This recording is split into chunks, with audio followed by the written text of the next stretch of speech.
नमस्ते, यहाँहरूलाई स्वागत छ इजी नेपाली रेसिपीमा। आज मैले दुधबाट बन्ने मिठो कुल्फीको रेसिपी लिएर आएको छु। त सुरु गरौँ है त यो बनाउन। मैले एउटा भाँडामा 1 लिटर दुध लिएको छु। यो फुल फ्याट भएको दुध हो।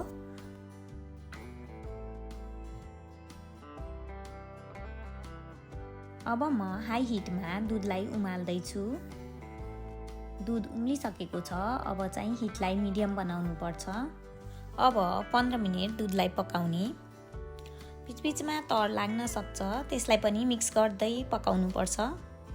जति नै दुध बाक्लो हुन्छ, कुल्फी पनि त्यति नै मिठो हुन्छ। अब चाहिँ मैले नट्स पाउडर बनाउँदै छु।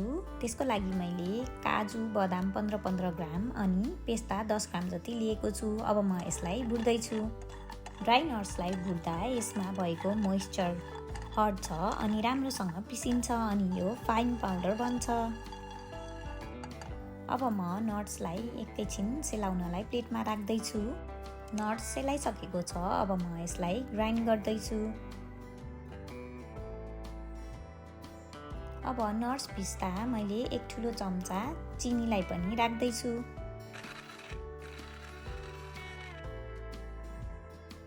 नट्स राम्रोसँग पिसिसकेको छ। अब म यसलाई बोलमा खन्याउँदै छु।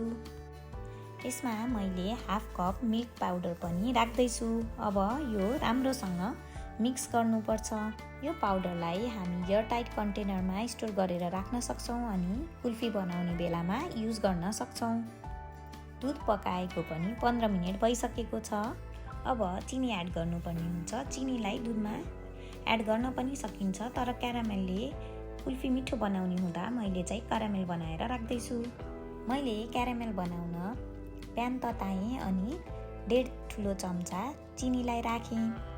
चिनी पग्लिन थालेपछि राम्रोसँग चलाउनु पर्छ। अब यो क्यारामेललाई मैले दुधमा राख्दैछु, तर दुधको हिट एकदमै लो बनाउनु पर्छ, नभए दुध उम्लिएर बाहिर पोखिन सक्छ। अब राम्रोसँग चलाउनु पर्छ। चिनी डल्लो परेको पनि हुन सक्छ, तर दुध पाक्दै जाँदा यो पनि पग्लिँदै जान्छ।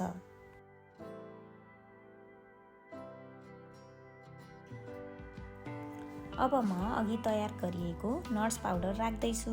मैले 4 ठुलो चम्चा यो नट्स पाउडर राख्दैछु। अब राम्रोसँग चलाउँदै यसलाई 5 मिनेटसम्म पकाउनु पर्छ।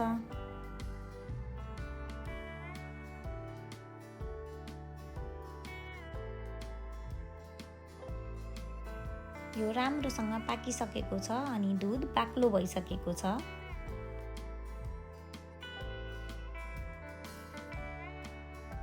हेर्नुहोस् त, यतिकोसम्म बाक्लो बनाउनु पर्छ। अब हिट अफ गरेर एकछिन यसलाई सेलाउन दिनुपर्छ अनि ग्राइन्डरमा पिस्नुपर्छ।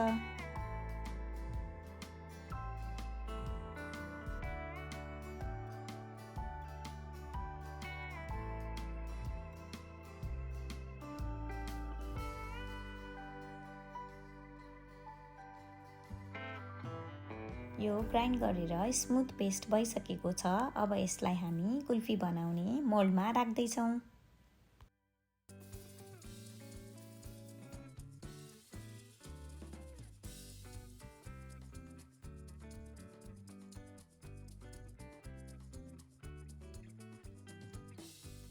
अब यसलाई 8 देखि 10 घन्टा फ्रिज गर्नुपर्छ। मैले 10 घन्टा फ्रिज गरेँ अनि म कुल्फीलाई झिक्दैछु।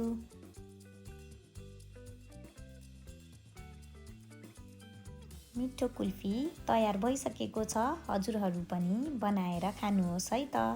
हाम्रो च्यानललाई सब्स्क्राइब गर्न नभुल्नुहोला। धन्यवाद।